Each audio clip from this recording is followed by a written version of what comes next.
afternoon, everybody. How are you? Good to see you all. What we have seen transpire in Los Angeles, California in recent days is shameful. Left-wing radicals waving foreign flags viciously attacked ICE and Border Patrol agents as well as Los Angeles police officers.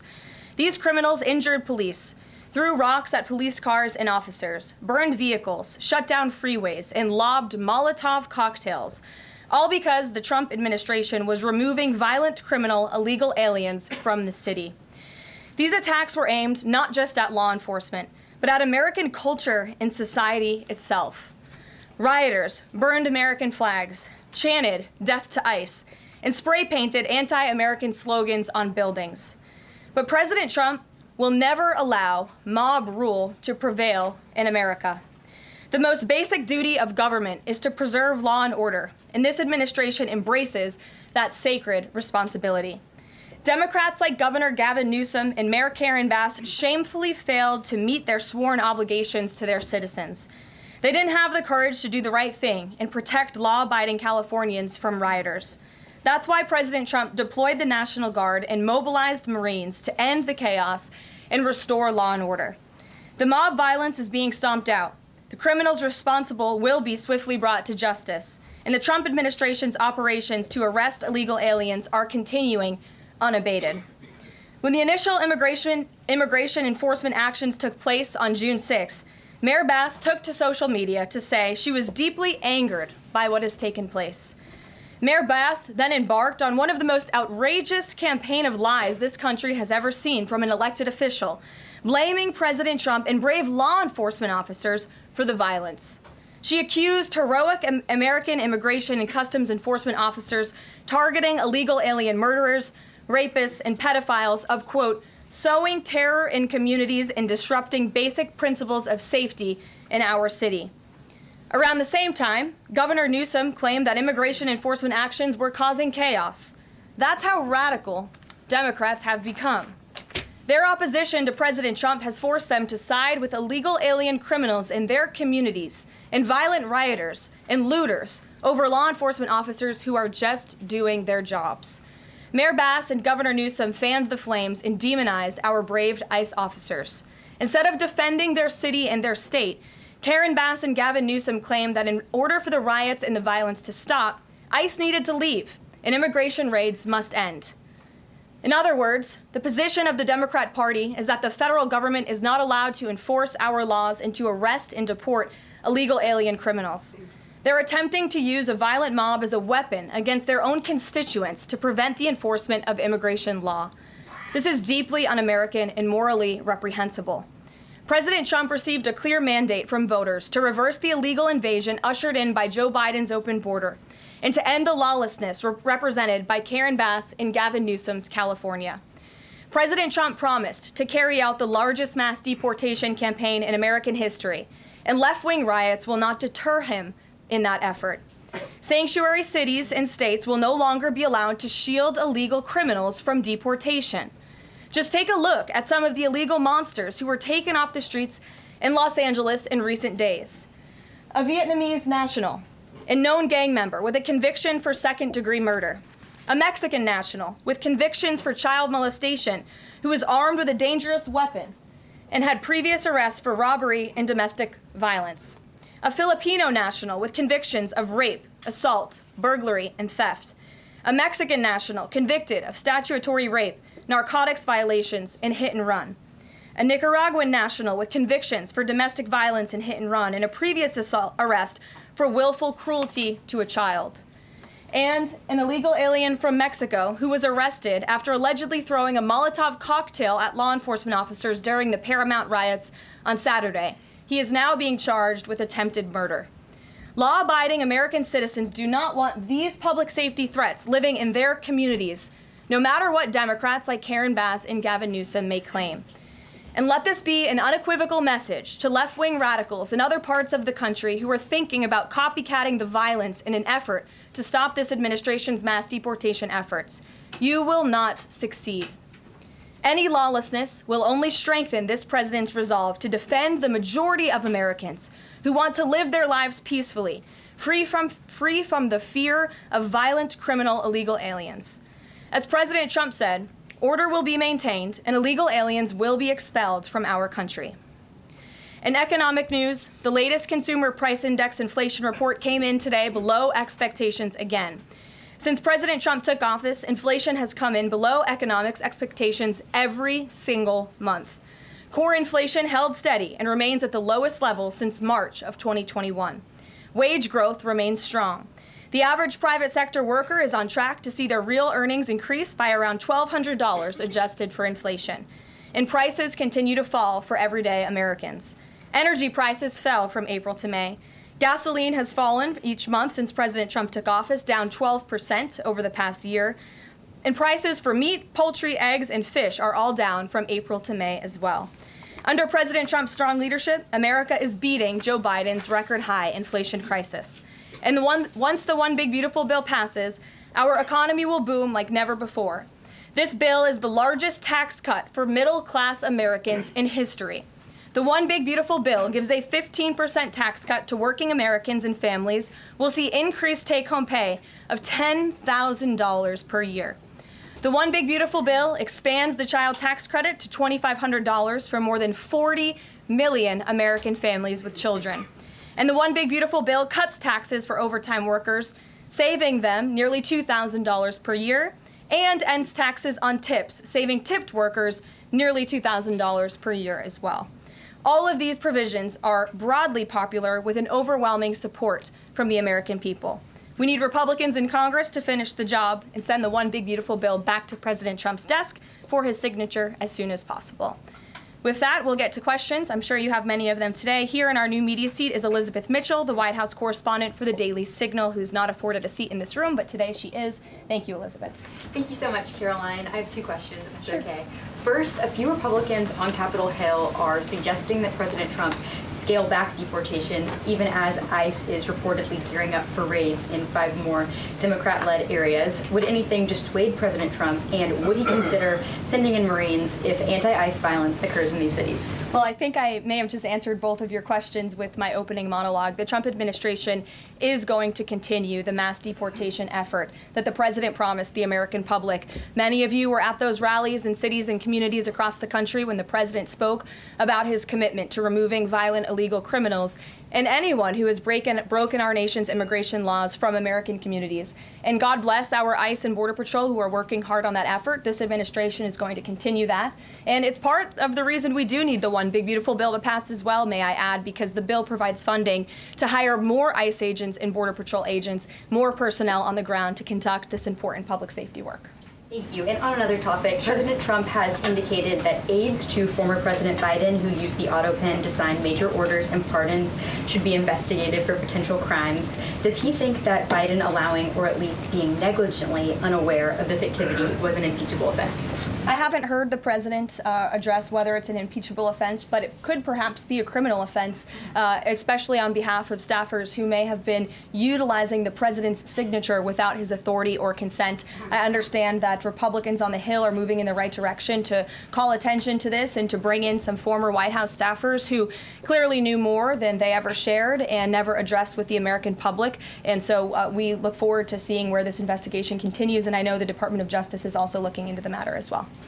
Alex, good to see you today. Good to see you, Caroline. Thank you. You mentioned foreign flags being blown during these protests. There are protest activities being organized for this weekend. Part of it are Democrats saying they want to reclaim the American flag. It's also being titled No King's Day. Does the president see himself as a king, and does the White House expect to see American flags being flown during these protests this weekend? The president views himself as the president of the United States of America. This is a constitutional republic, and we want to see all of our citizens be proud of the country in which they are given the privilege and the blessing to live. And I think that those images of foreign flags being waved with, by illegal criminals and by violent rioters in the face of cars blowing up and of flames in the city. I have photos of that here to show you with this violence and destruction that occurred is an image that Governor Gavin Newsom owns. This is his city, and President Trump saw these images, and he said that is not going to be accepted or tolerated, and hence why he deployed the National Guard and United States Marines, who have helped to quell that violence. If I can ask another. Sure. If the president does end up deploying any National Guard members, perhaps Marines, to blue states, would he be in contact with the governors prior to this? Would it be necessary? Well, President Trump was in contact with Governor Gavin Newsom, despite some of the claims he's made in the last couple of days. The president called the governor on Friday evening and told him to let law enforcement in California do their jobs. And the Los Angeles Police Department, by the way, are fantastic people. They are trying to do the work that they've so bravely signed up to do, to enforce the law. But they have been kneecapped by incompetent Democrat policies and Democrat politicians who do not allow their local law enforcement to correspond and coordinate with federal immigration authorities. And so the president gave Gavin Newsom a warning and said, get it together. 24 hours later, we saw more images like this. We heard about Border Patrol agents who were being the target of rocks. These illegal criminals were throwing rocks at our Border Patrol and ICE agents, and so the president made the decision to federalize California's National Guard. Stephanie. Thank you. Two questions on the China trade deal, if I may. Sure. First, will the president formally sign the trade deal, and if so, when? Secretary Lutnick sort of alluded to the fact that it might be in a couple of days, but I'm curious if there's anything more specific to read out. Sure. I do have more specifics for you. I spoke to the president about this. He spoke to his trade team, who did a fantastic job negotiating this on behalf of the United States and meeting with their Chinese counterparts. The president is talking to them about the details of it now. But what the president heard, he liked. China has agreed to open their markets to the United States separately of this deal. And when it comes to this deal, we're going back to the terms that were agreed upon in Geneva for the release of some of those critical minerals and the magnets from China to the United States. And we have agreed to fully comply with the Geneva Agreement as well. So the president is reviewing the details of that with his trade team now, and you'll hear more from him, I'm sure. And then the second question, on tariffs, Secretary Lutnick suggested that the tariffs would remain unchanged with China. I'm wondering if there's any room for them to negotiate even lower, or if this is the floor. I won't get ahead of any further negotiations. We're in a great place right now, and I would add that this is the result of a lot of hard work from the president and his team, and the president has a good and respectful relationship with President Xi, and as you know, they had a direct conversation which led to this success that the president announced on Truth Social this morning. JJ. On North Korea, has the president tried to resume dialogue with Kim Jong-un? There's some reporting that the president sent a letter and tried to give it to Kim Jong-un through some North Korean diplomats through the UN, and they declined to take it and send it to Kim Jong-un? The president remains receptive to correspondence with Kim Jong-un, and he'd like to see the progress that was made at that summit in Singapore, which I know you covered in 2018 during his first term. As for specific correspondence, I'll leave that to the president to answer. Sure. Good afternoon. Yeah, thanks. Back to the trade deal negotiations with China. Jimmy Lai, as you know, is a pro-democracy advocate, Catholic, sitting in solitary confinement in Hong Kong as we speak. His family believes he may be close to death. Did his name come up, Jimmy Lai's name come up in these negotiations with China? Not to my knowledge. I understand the negotiations were very much focused on our trade and economic relationship with China. Does the president believe he can free Jimmy Lai from prison? I'll check with the president. It's certainly an important issue, and I'll get back to you. Thanks, Karoline. The president said yesterday that paid insurrectionists were behind or involved in the protests in Los Angeles. Does the White House have any more details about who they believe is paying these protesters? The president spoke about this last night when he returned from Fort Bragg, because frankly the president has a lot of common sense. And if you look at some of the imagery that we have received from the Department of Homeland Security and ICE and law enforcement who are on the ground, you will see boxes and boxes of very professionalized masks and rioting equipment being dropped off for these protesters. So it's a good question the president is raising, and one we are looking into, about who is funding these insurrectionists and these rioters and these protesters and these illegal criminals. And I have updates for you on the numbers, by the way. Since June 6th, there have been 330 illegal aliens that have been arrested as part of these riots in Los Angeles. 113 of those illegal aliens had prior criminal convictions. And overall, and this includes arrests of American citizens, there's been 157 people arrested for assault and obstruction-related charges, including the attempted murder of a police officer with a Molotov cocktail. So who is funding these illegal aliens who are coming in with this very professional riot gear? It's a question everyone in this room who cares about truth should be asking. And we encourage your help in trying to get to the bottom of that question. Indina. Thank you, Karoline. About Elon Musk, he issued an apology this morning. Has the president accepted the apology, or does he think it's too little too late? The president acknowledged the statement that Elon put out this morning, and he is appreciative of it, and we are continuing to focus on the business of the American people. And has the administration started a review of Musk's government contracts, something that the president said he's considering? What do you mean by that? Has the administration started a review of the contracts that Musk and his companies currently have? No efforts have been made on that front as far as I'm aware. And just one more, if I may, on just everything sort of we've seen so far with the president's response to the LA protests. There is criticism that seems to suggest that the president responded the way he did because it was a deliberate, calculated attempt to sort of shift focus away from his feud with Musk. How would you respond to that? The president responded to the LA riots, condemning the violence from Musk. That's an incredibly disingenuous attack. The president saw images of Border Patrol and ICE agents being hailed with rocks and Molotov cocktails. He saw vehicles being burned to the ground with illegal aliens flying foreign flags, and that's what prompted the president to have this response that has clearly worked, because last night in Los Angeles, you didn't see many of those images. And I would add the governor and the mayor need to actually do more. I know Gavin Newsom had a big address to the nation last night. I guess he thought that's what it was for maybe his future political ambitions, but he spoke a lot of words. We haven't seen action. California has been a mess for years because of the incompetence of Gavin Newsom, so the president was responding to that only. Caitlin. Karoline, two questions for you. Sure. Over the weekend, Secretary Noem sent a memo to the Pentagon asking Secretary Hegseth to have and direct the military that's on the ground in LA to arrest and detain what she said were lawbreakers. Is the president okay with that? And under what authority would the members of the military be able to arrest people inside the United States? I can't speak for a letter that came from the Department of Homeland Security. I can't speak for the president and what's currently happening on the ground now. And as you know, the president federalized the National Guard under U.S. Code 10, which he has the authority to do.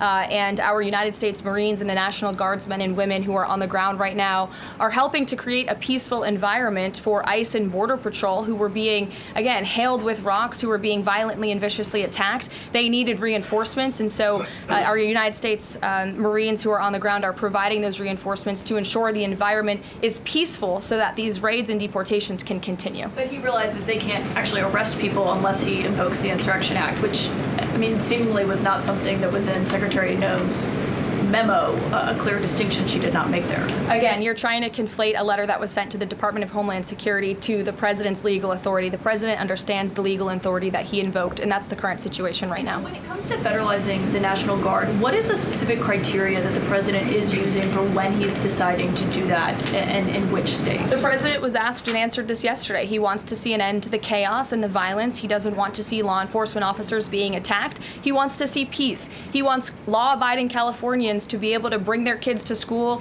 to be able to go to work without seeing this violence in the streets. That's what the president's hoping for, and that's why he's taken this action. John.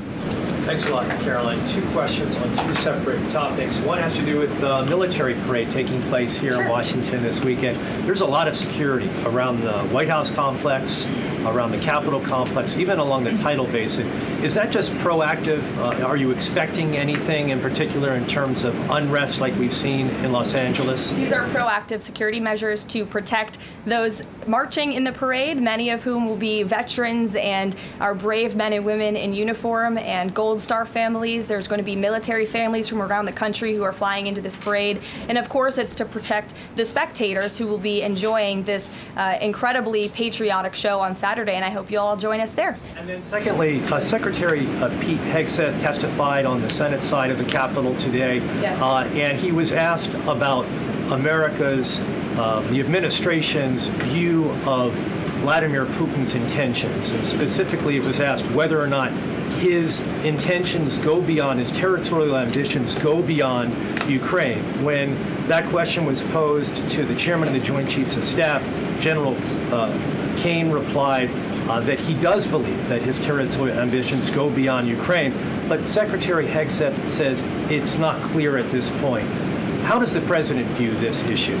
The president has spoken on this. He said, as he calls it, he believes Ukraine was always the apple of Putin's eye. And he made it very clear to Putin in his first term not to invade Ukraine. Putin didn't invade Ukraine because of President Trump's peace through strength foreign policy agenda and the effective deterrence policies that he implemented in the first term. Unfortunately, because of the weakness and incompetence of the previous administration, Vladimir Putin made the decision to invade Ukraine. And now we have this brutal war, which the president is working very hard to end. Jasmine. Thanks so much, Karoline. The president warned that any protests on Saturday would be met with force. Can you clarify what kind of protest President Trump does support or find acceptable? The president absolutely supports peaceful protests. He supports the First Amendment. He supports the right of Americans to make their voices heard. He does not support violence of any kind. He does not support assaulting law enforcement officers who are simply trying to do their job. It's very clear for the president what he supports and what he does not. Unfortunately for Democrats, that line has not been made clear, and they've allowed this unrest and this violence to continue, and the president has had to step in. One question. So if there were peaceful protests on Saturday for the military parade, President Trump would allow that? Of course the president supports peaceful protests. What a stupid question. Raquel. Thank you so much, Karoline. Raquel, and then I can go to you, Francis. Go. Thank you so much, Caroline. I have two questions. One about Israel. Yesterday, the U.S. ambassador to Israel said the U.S. no longer is pursuing the goal of an independent Palestinian state. Can you confirm that the president is no longer supporting a two-state solution? And is President Trump considering diplomatic action against countries who takes action against Israel during next week's UN conference? Right now, the president views the situation in Israel and Gaza as deeply unfortunate and needing to end. And the president is realistic about the current state of affairs in this region of the world. And that's why the president has said the number one focus and priority of the administration is to release all of the hostages from Gaza and to end this conflict as soon as possible. The administration is still pushing very hard for the release of all the hostages. And as for what happens next, clearly Gaza is an uninhabitable place. It needs to be rebuilt with the help of our Arab partners, and the president wants to see that happen as well. Take a couple Just more. one on the G7 engagement. President Trump is traveling there on Sunday. Other presidents beyond the G7 leaders are also going. President Lula from Brazil, President Sheinbaum from Mexico, and President Zelensky from Ukraine are also going. Do you have confirmation if President Trump is meeting any other leaders on the sideline of the G7? Yes. To know about the Lula engagement. I can confirm there will be quite a few bilateral meetings between the president and other foreign leaders. The White House is still working very hard to finalize that schedule, and we will provide that for you as soon as we have it. Great. Thanks, Karoline. Just back to the China trade deal, can you talk about the status of the export controls that the U.S. imposed? Are those no longer being imposed? We are fully complying with the Geneva Agreement. Go ahead. Sure. Thanks, Caroline. One foreign question for you and one domestic. The foreign, the president, of course, has said he would lift sanctions on Syria. Is there an executive order coming along soon to go do that? And is the president planning to try to get involved in any kind of a peace agreement between Israel and Syria that would disengage those two? To the best of my knowledge, the Treasury Department took action after the president made that announcement in Saudi Arabia. Okay. And then on the domestic side, you were just asked about the First Amendment rights issues. In the president's comments yesterday, though, he just said protesters would be strongly dealt with. In your list before, you referred to insurrectionists, rioters, and protesters together. Obviously, they're quite different from your earlier answer. I'm struck by the fact that the president has not at any point said the most important thing here is to protect the First Amendment rights of peaceful protesters. So I'm wondering, where in his hierarchy of interests does he place that? Is the First Amendment protection the most important? Is stopping violence most important? Why is he not out saying all peaceful protesters will be protected? I think two things can be important at the same time. And the president, as I just answered, supports the right of Americans to peacefully protest. He supports the First Amendment. But that is not the majority of the behavior that we have seen taking place in Los Angeles. We have seen mobs of violent rioters and agitators assaulting law enforcement officers, assaulting our federal immigration authorities. And we have seen, as I said, this goes back to what this administration is trying to do and accomplish, and that's enforcing law and order in our nation's communities. And it's removing public safety threats from communities in Los Angeles. You're saying the majority have not been peaceful, the majority have been violent. I just read for you the arrest numbers. We've arrested nearly 400 illegal aliens alone, just illegal aliens who have been arrested in these riots since June 6th, since they began. Thousands of people on the streets. Yeah, and we've had hundreds of people who have assaulted law enforcement officers. Are you saying that that's that's appropriate behavior? No, Are you no, saying I'm not that saying the that at all. president I'm should just take trying to action? figure out. The Democrat governor and the Democrat mayor of Los Angeles have failed their citizens. And the majority of Americans, the majority of Californians, do not want to see law enforcement officers being assaulted in the streets. And thankfully, the president took action and stepped in to protect our federal law enforcement agents, to protect federal buildings, to protect the federal mission of deporting illegal criminals off of our streets. And that mission will continue every day as far as we're concerned. Thank you, guys. Thank you, Karoline.